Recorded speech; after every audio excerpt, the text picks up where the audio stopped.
Hello दोस्तों, कहानी के भाग 5 में आपका स्वागत है। अगर आपने इस कहानी के पहले भाग नहीं देखे हैं तो आप उन्हें हमारे चैनल पर जाकर देख सकते हैं।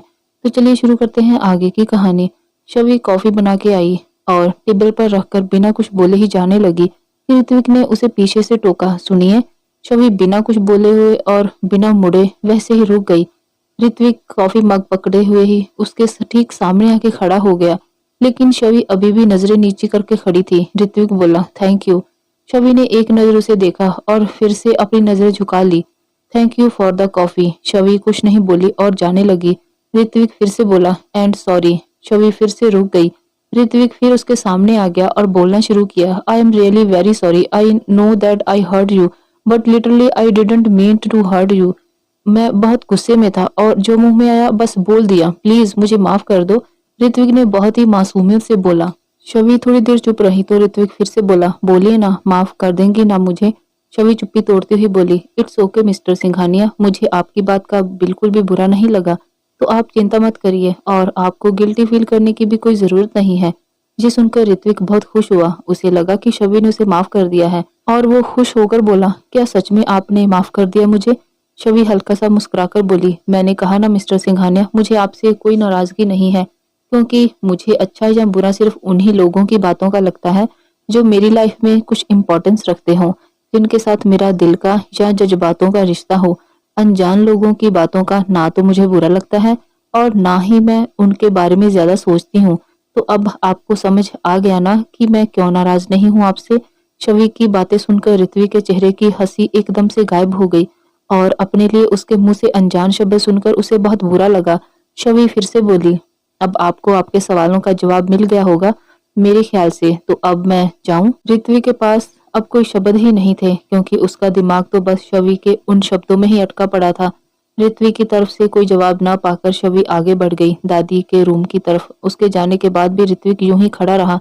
उसे कुछ समझ ही नहीं आ रहा था कि कैसे रिएक्ट करे। वो चुपचाप से काउच पर बैठ गया और अपने हाथ में पकड़ी हुई कॉफी पीने लगा।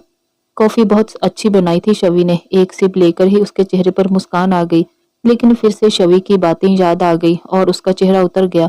वो खुद से बोला, अनजान अनजान हूं मैं तुम्हारे लिए, लेकिन क्यों? क्यों मुझे तुम्हारे मुंह से अपने लिए ये सुनकर अच्छा नहीं लग रहा?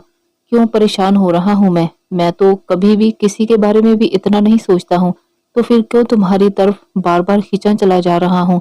क्यों तुम्हारा मुझे इग्नोर करना मुझे खल रहा है? क्यों तुम्हारी अटेंशन चाहिए मुझे, जबकि हजारों लड़कियां मेरी अटेंशन के लिए तरसती हैं, लेकिन तुम्हारी इग्नोरेंस ही क्यों बर्दाश्त नहीं हो रही है मुझसे? अपने बालों को दोनों हाथों से पीछे करते हुए कुछ समझ में नहीं आ रहा है कि क्या हो रहा है, लेकिन तुम्हें मुझे माफ करना ही होगा। तो मुझे ऐसे इग्नोर कर नहीं सकती। मुझसे झगड़ना है तो झगड़ो, लेकिन नजरअंदाज नहीं करने दूंगा मैं तुम्हें खुद को। अगर सीधी तरह से नहीं तो फिर ऋत्विक सिंघानिया के स्टाइल में ही सही। और कुछ सोचकर वो मुस्कुरा देता है और सीधे दादी के रूम की तरफ चल पड़ता है। रूम में शवी दादी के साथ बैठी होती है और दोनों बातें कर रही थी। ऋत्विक अंदर जाकर एक नजर शवी को देखता है, लेकिन वो तो दादी के साथ बातों में मशगूल थी। दादी ने ऋत्विक को देखा और बोली, चीकू कुछ चाहिए क्या तुम्हें? क्या हुआ? हाँ जी दादी, वो आपका फोन चाहिए था मुझे। मेरा फोन? लेकिन क्यों? वो दादी, मेरे फोन में नेटवर्क ही नहीं आ रहा है और मुझे अभी एक जरूरी कॉल करना है, इसलिए। अच्छा ठीक है। फिर दादी उसे अपने फोन दे देती है, लेकिन इस दौरान शवी ने एक बार भी ऋत्विक की तरफ नहीं देखा था। मैं थोड़ी देर में आपको फोन वापस दे जाऊंगा दादी। कोई बात नहीं बेटा, तुम कर लो बात आराम से। ओके दादी, कहकर वो रूम से बाहर आ जाता है और मुस्कुरा देता है। अब देखता हूँ मिस तोड़फोड़ कैसे माफ नहीं करती हो मुझे। फिर वो दादी और अपने फोन के साथ कुछ करता है और कुछ देर बाद दादी को उनका फोन लौटा देता है। शाम को राजश्री जी भी वापस आ जाती है और सभी शाम की चाय और कॉफी एंजॉय कर रहे थे। राजेश जी बोले, माँ पार्टी के लिए हमने 3 दिन बाद की डेट फिक्स की है, ठीक है ना? दादी, अरे राजू बेटा, ये सब तो तुम लोगों का ही डिपार्टमेंट है, हम लोगों को तो बस तैयार होके शामिल ही होना है ना। उनकी ये बात सुनकर सभी लोग हंस देते हैं। शवी जो कि दादी की दवाई निकाल रही थी, उन्हें देने के लिए वो भी खिलखिलाकर हंस दी और उसकी इस हंसी में हमारे ऋत्विक कहीं खो से गए। जब शवी का ध्यान उसकी तरफ गया तो वो एकदम से चुप हो गई। अंबर बोला, अंकल मैंने ऑलमोस्ट सभी को कार्ड्स डिस्ट्रीब्यूट कर दिए हैं, बस कुछ लोगों को छोड़कर जिन्हें आप पर्सनली देना चाहते हैं। राजेश जी, ठीक है बेटा, बहुत अच्छा किया। फिर दादी की तरफ देखकर बोला, माँ आपको मेरे साथ चलना है, मेरे कुछ खास दोस्त और कुछ कलीग्स भी हैं। और माँ, आपको वो आनंद याद है, वो मिश्रा? दादी ने पूछा। हाँ माँ, वही। वो यही है, अब मुंबई में। तो उसके घर भी शाम को जाएंगे हम। ठीक है बेटा। सब लोग ऐसे ही बातें करते रहे और रात को दादी को डिनर करवाकर शवी जाने लगी तो दादी ने उसे कहा कि आज तो ऋत्विक घर पर ही है तो वो उसे ड्रॉप कर देगा। लेकिन ऋत्विक के साथ जाने की बात शवी ने बिल्कुल इग्नोर कर दी और बोली कि मैं चली जाऊंगी दादी। ये बात ऋत्विक ने भी सुनी तो, लेकिन उसे पता था कि कुछ होने वाला नहीं है, इसलिए वो चुप ही रहा। शवी ऑटो से वहां से निकलती है और एक गाड़ी भी उसके ठीक पीछे पीछे हो ली। पूरे रास्ते वो गाड़ी शवी के ऑटो के ठीक पीछे ही रही। शवी आश्रम के से एक गली पहले ही उतर गई थी, इसलिए वो गाड़ी भी वहीं रुक गई। इतने में उस गाड़ी के अंदर बैठे शख्स का फोन रिंग किया और वो गाड़ी लेकर वापस चला गया। शवी भी आश्रम पहुंच गई। रात को वो बच्चों के साथ मस्ती करके गिन्नी, रिया, दाइमा और कुछ और लड़कियों के साथ बैठ गई। सब लोग बातें करने लगे। डिनर के बाद गिन्नी बोली, और मेरी जलपरी, कैसा चल रहा है तेरा काम सिंघानिया कुंज में? शवी ने कहा, ठीक है सब कुछ। रिया बोली, लेकिन तुम्हारे जाने के बाद सब कुछ सूना सूना सा लगता है। दाइमा और सभी उसी की हाँ में हाँ मिला रहे थे। शवी ने कहा, अरे आप लोग तो ऐसे बोल रहे हो जैसे मैं वहीं रह जाऊंगी। अरे वापस तो आप लोगों के पास ही आती हूँ ना। और खिलखिलाकर हंस दी। गिन्नी शरारत से बोली, क्या पता भाई, कोई तुम्हें हमेशा के लिए वहीं रख ले तो। और अपनी आईविंग कर दी। रुको, तुम्हें तो अभी बताती हूँ। गिन्नी आगे आगे और शवी पीछे पीछे फिर से बिल्कुल बच्चों की तरह भागने लगी और सब उन्हें देखकर हंसने लग गए। रात को सब अपने अपने बिस्तर पर चले गए। शवी अभी लेटी ही थी कि अचानक से उसके फोन की बीप बजी। उसने फोन को उठाकर देखा तो किसी अननोन नंबर से मैसेज था। उसने मैसेज खोलकर देखा, उसमें लिखा था, गुस्ताखी हुई है हमसे तो मान लिया हमने, एक बार माफ कर दो, इतना एहसान कर दो हम पे। शवी वो मैसेज पढ़कर हैरान रह गई और सोचने लगी, ये किसका नंबर है और मेरा नंबर इसके पास कैसे गया? और सबसे बड़ी बात ये, मुझे ऐसे मैसेज क्यों भेज रहे हैं? वो ये सोच ही रही थी कि एक बार फिर से बीप हुआ। भले ही झगड़ लो लेकिन यूं नजरअंदाज ना किया करो, कान पकड़ते हैं अपने। यूं चुपचाप रहकर जान ना लिया करो। शबी को कुछ समझ नहीं आ रहा था कि आखिर कौन उसे इतनी रात को इस तरह से मैसेज कर रहा है। उसने सोचा कि सुबह ही देखूंगी और फोन को साइलेंट करके सो गई। उधर ऋत्विक बेसब्री से शबी के रिप्लाई का वेट कर रहा था, लेकिन कोई जवाब ना आने पर वो थोड़ा मायूस हो गया और सोचने लगा, इतनी भी क्या नाराजगी यार, माफी मांग तो रहा हूँ, ऐसा भी क्या कर दिया मैंने कि इतना भाव खा रही है। लेकिन फिर भी मुझे इस पर गुस्सा क्यों नहीं आ रहा? अगर कोई और मुझे इस कदर इग्नोर करता तो मैं हमेशा के लिए उस इंसान से सारे कांटेक्ट ही खत्म कर देता। फिर क्यों मुझे तुम्हारे इग्नोरेंस पर भी गुस्सा नहीं आ रहा? खैर, सुबह तो यहीं आओगी ना, देखता हूँ कब तक भागती हो मुझसे। और वो भी सोचते सोचते सो जाता है। अगली सुबह शवी अपने रूटीन के हिसाब से ही सारे काम करके सिंघानिया कुंज के लिए निकल जाती है। वहां पहुंचकर वो सीधे दादी के पास जाती है और उन्हें प्रणाम करती है। दादी उसे कहती है, शवी बेटा, आज पहले एक कप अदरक वाली चाय पिला दो अपने हाथों की। शवी मुस्कुराकर कहती है, क्यों नहीं दादी जी, अभी लाती हूँ बना के। और चाय बनाने के लिए चली जाती है। वो हॉल से गुजर रही होती है कि साइड से आते हुए ऋत्विक से टकरा जाती है, लेकिन इससे पहले कि वो गिरती ऋत्विक उसे कमर से पकड़कर संभाल लेता है। डर के मारे शवी की आंखें बंद थी और ऋत्विक मुस्कुराते हुए उसे देखे जा रहा था। ऋत्विक के दोनों हाथ शवी के कमर पर और शवी के दोनों हाथ ऋत्विक के सीने पर थे।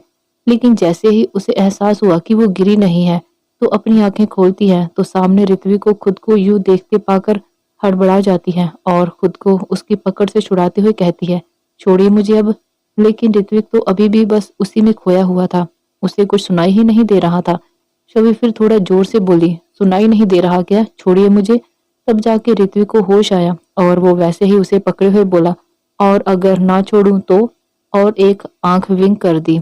शवी उसे गुस्से से घूरने लगती है और फिर कहती है, तो मैं दादी को बता दूंगी। अच्छा, पर बताएंगी तो तब ना जब मैं छोड़ूंगा। शवी उसे उंगली दिखाते हुए कहती है, आपको एक बार में समझ नहीं आता है क्या? दूर रहा कीजिए मुझसे। ऋत्विक धीरे से बुदबुदाया है, बस यही तो नहीं कर पाता हूँ। ये क्या मुंह में ही बोले जा रहे हैं? जोर से बोलिए, क्या बोल रहे हैं आप? कुछ नहीं। अच्छा ठीक है, मैं छोड़ दूंगा तुम्हें, लेकिन एक शर्त पर। शवी उसे घूरते हुए कहती है, कैसी शर्त? तो शर्त ये है कि तुम्हें पहले मुझे माफ करना होगा। बोलो, मंजूर है?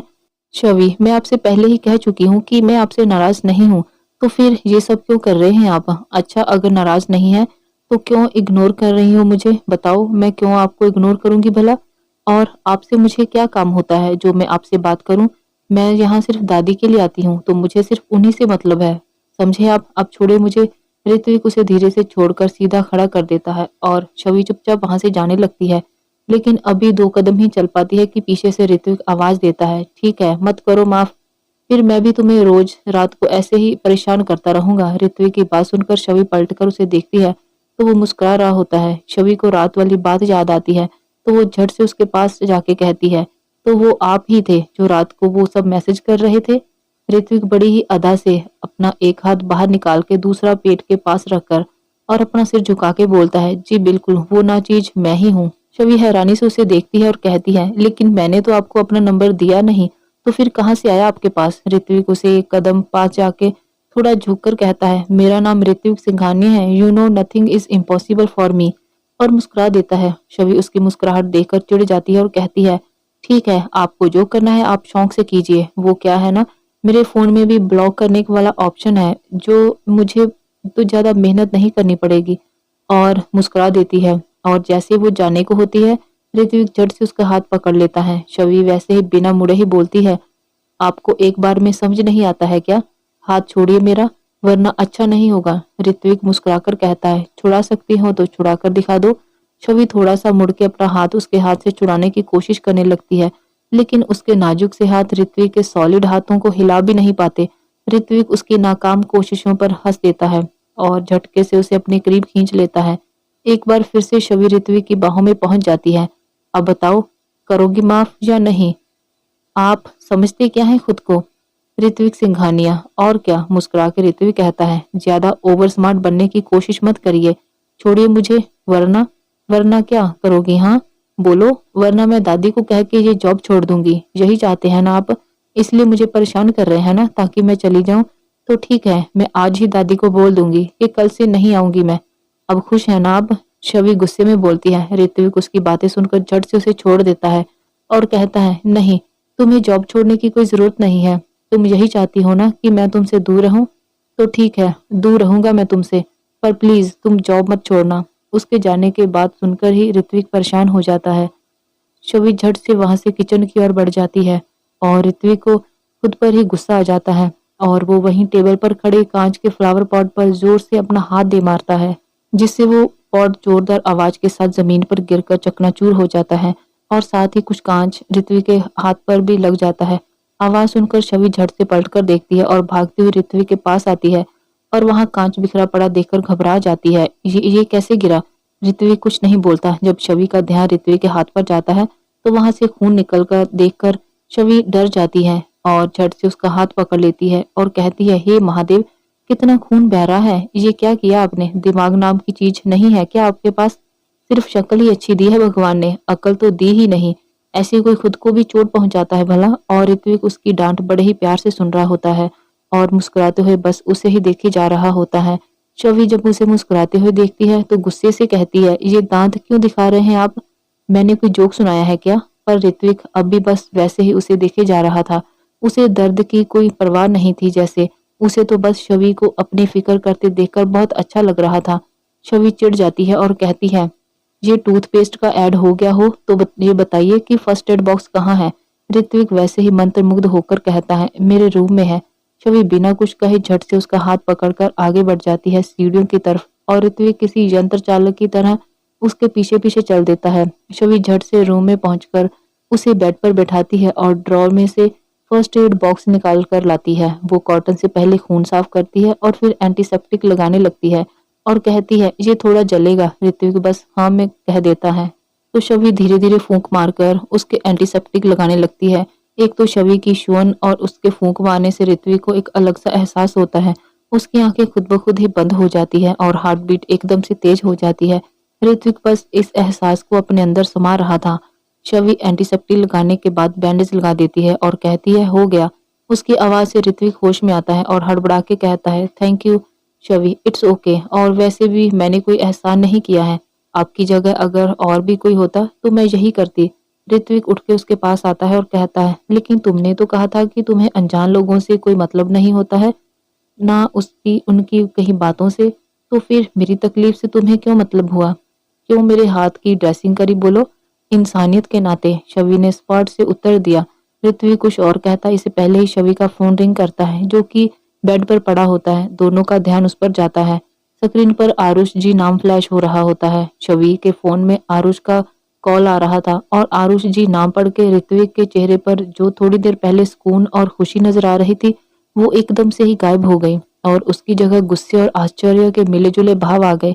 ऋत्विक ने एक नजर फोन को देखकर शवि की तरफ देखा। शवि ने फोन को झट से उठा लिया और बाहर की तरफ चल दिया। उसकी हड़बड़ाहट देखकर ऋत्विक का गुस्सा और बढ़ गया और उसने अपने हाथों को भींच लिया और जिस हाथ पर अभी अभी शवि ने ड्रेसिंग की थी, प्रेशर की वजह से वहां से घाव से फिर से खून रिसने लगा था। शवि ने कमरे से निकलते ही फोन पिक कर लिया और मुस्कुराकर बोली, हेलो।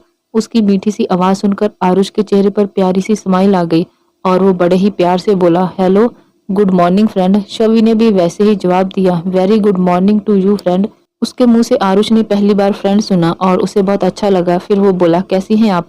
शवि किचन की तरफ बढ़ती हुई बात कर रही थी, इस बात से बेखबर कि कोई उसके पीछे आ रहा है। अब वो जासूस कौन है ये बताने की जरूरत तो नहीं है ना। शवि बोली, मैं ठीक हूँ, आप बताइए। अब तो मैं एकदम फिट एंड फाइन हो गई हूँ, आरुष ने कहा। तो शवि थोड़ा टेंस होते हुए बोली, अब ठीक है, मतलब क्या हुआ था आपको, तबीयत खराब थी क्या। शवि के मुंह से किसी और के लिए फिक्र की बात सुनकर ऋत्विक को बिल्कुल अच्छा नहीं लगा और ये बात उसके चेहरे से साफ साफ पता चल रही थी। शवि किचन के अंदर चली गई और दादी के लिए चाय बनाने लग गई और ऋत्विक बाहर खड़े खड़े उसकी बातें सुनने लग गया। शवि के मुंह से अपने लिए चिंता की बात सुनकर आरुष को बहुत खुशी हुई और वो बोला, नहीं नहीं, मुझे कुछ नहीं हुआ है। वो तो मैं ये कह रहा था कि सुबह सुबह अपने दोस्त से बात करके मेरा दिल गार्डन गार्डन हो गया है। उसकी बात सुनकर शवि एकदम से खिलखिलाकर हंस दी, जिसे देखकर ऋत्विक का गुस्सा सातवें आसमान पर पहुंच गया, जो बस फटने को ही तैयार था। शवि फिर से बोली, क्या आरुष जी, आप भी, किसी का मूड कितना भी खराब क्यों ना हो, बस 2 मिनट में आपसे बात कर ले तो उसका मूड बिल्कुल लाइट हो जाएगा। आरुष बोला, क्या सच में, और क्या बिल्कुल सच कह रही हूँ मैं। चलिए फिर इसका मतलब मैंने आपका मूड भी सही कर दिया है ना। शवि मुस्कुरा के बोली, बिल्कुल, तो फिर मैं रोज ही आपको कॉल कर लिया करूँ क्या। आरुष ने थोड़ा शरारत से बोला। तो शवि मुस्कुरा के बोली, आपको पूछने की जरूरत क्या है भला। We are friends, no.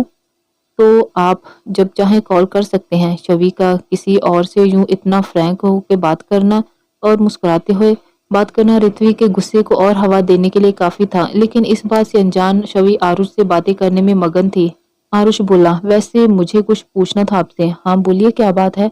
वो कहीं आप मुझे गलत ना समझ लें, इसलिए। आरुष कहते कहते रुक गया था। मैं क्यों गलत समझूंगी भला आपको। शवि चाय को शांति से बोली, वो क्या आप इस संडे को मेरे साथ कॉफी के लिए चल सकती हैं, if you don't mind. Aarush झिझकते हुए बोला, अरे तो ये बात बोलने के लिए आप इतना झिझक रहे थे। मैं जरूर चलूंगी और संडे को मैं जल्दी भी फ्री हो जाऊंगी, तो मैं चलूंगी आपके साथ कॉफी पर, ओके। शवि ने बहुत आराम से कहा। तो आरुष उसकी बात सुनकर बहुत खुश हो गया, लेकिन कोई और जरूरत से ज्यादा चिढ़ गया था ये बात सुनकर। और जैसे ही शवि किचन से बाहर आने वाली थी, वो फौरन वहां से निकलकर अपने रूम की तरफ बढ़ गया और शवि ने आरुष को बाद में बात करने का बोलकर फोन काट दिया। वो दादी के रूम में चाय लेकर गई तो दादी ने जाते ही सवाल किया, बहुत देर लगा दी बेटा चाय लाने में।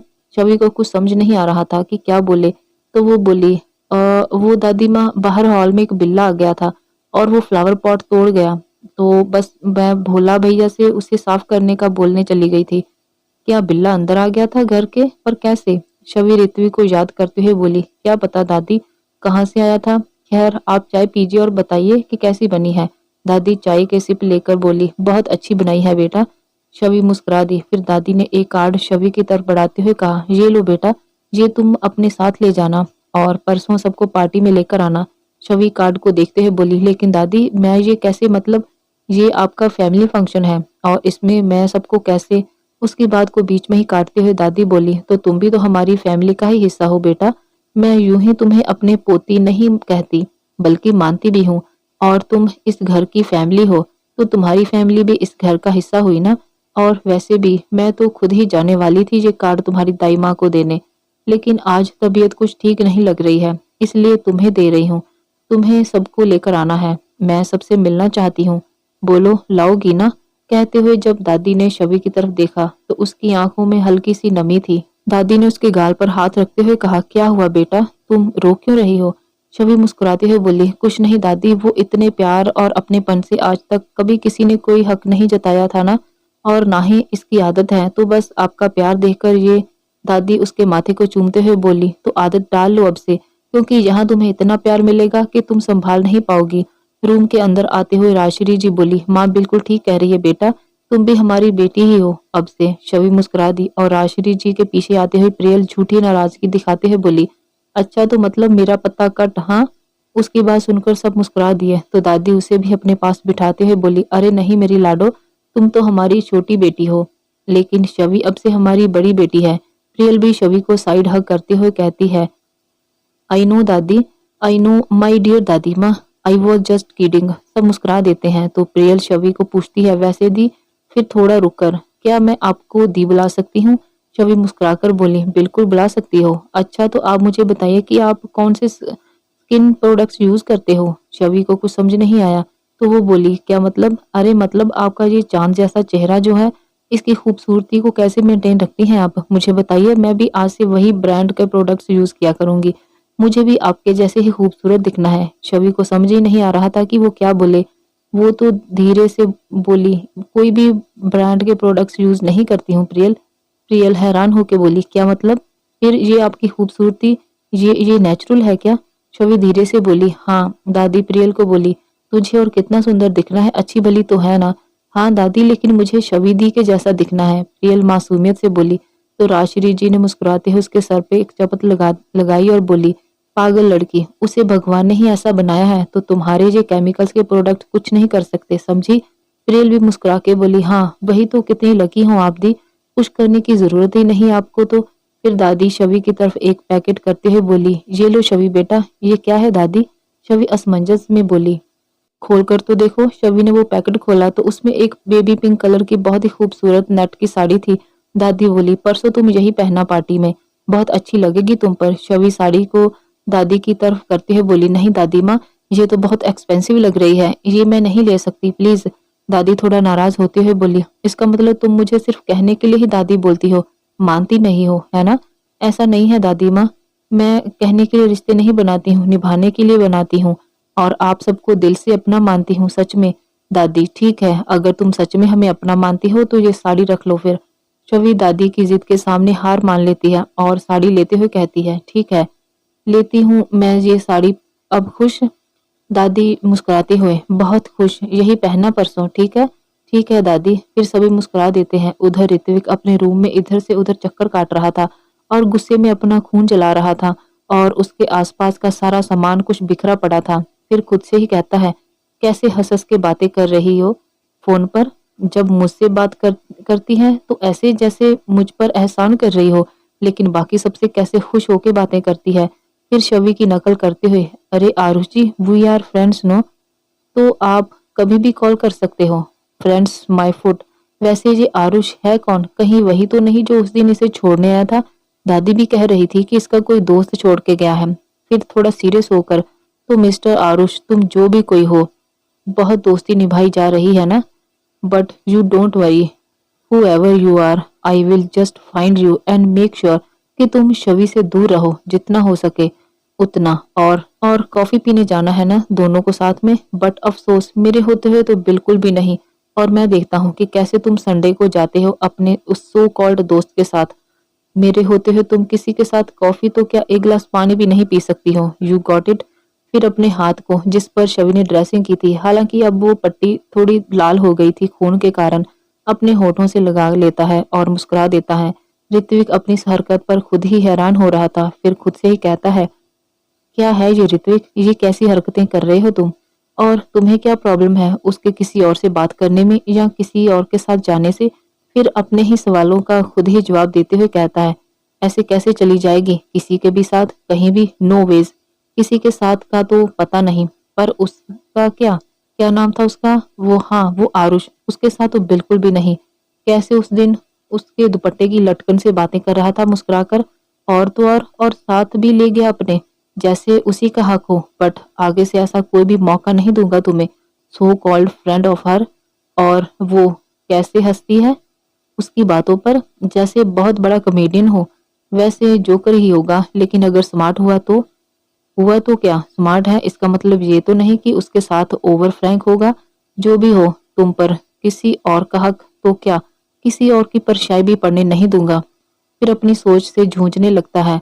पर क्यों क्यों ऐसा सोच रहा हूं मैं? आखिर क्यों मुझे मंजूर नहीं होता किसी और का तुम्हें देखना तक? क्यों मेरा दिल करता है कि जो भी तुम्हें तुम्हारे करीब आने की कोशिश भी करे, उसे किसी और के करीब आने लायक ना छोड़ूं। Oh God, what the hell is this happening to me? Oh God, किससे पूछूं आखिर क्या हो रहा है मेरे साथ? इतने में ही उसके फोन में अंबर का कॉल आता है और वो उठाता है। हाँ बोल, आज ऑफिस नहीं आना क्या तूने? अंबर पूछता है। नहीं यार, आज नहीं आ पाऊंगा। क्या बात है ऋत्विक, कुछ परेशान साउंड कर रहे हो? एक पल को तो ऋत्विक उसे सब बताने का सोचता है, लेकिन फिर बात बदलते हुए कहता है, वो पार्टी की तैयारियां देखनी है ना, तो इसलिए शायद कल भी ना आ पाऊं, तो प्लीज तू संभाल लेना। हाँ हाँ कोई बात नहीं, तू टेंशन मत ले, मैं देख लूंगा सब। थैंक यू अंबर। अरे थैंक यू मत बोल यार, पराया सा लगता है। ऋत्विक मुस्कुराकर, हाँ अच्छा ठीक है, बाद में बात करता हूँ, ओके बाय कहकर फोन काट देता है। फिर नीचे चला जाता है। नीचे हॉल में शवि दादी और प्रियल के साथ बैठकर बातें कर रही होती है। ऋत्विक का ध्यान उस पर जाता है।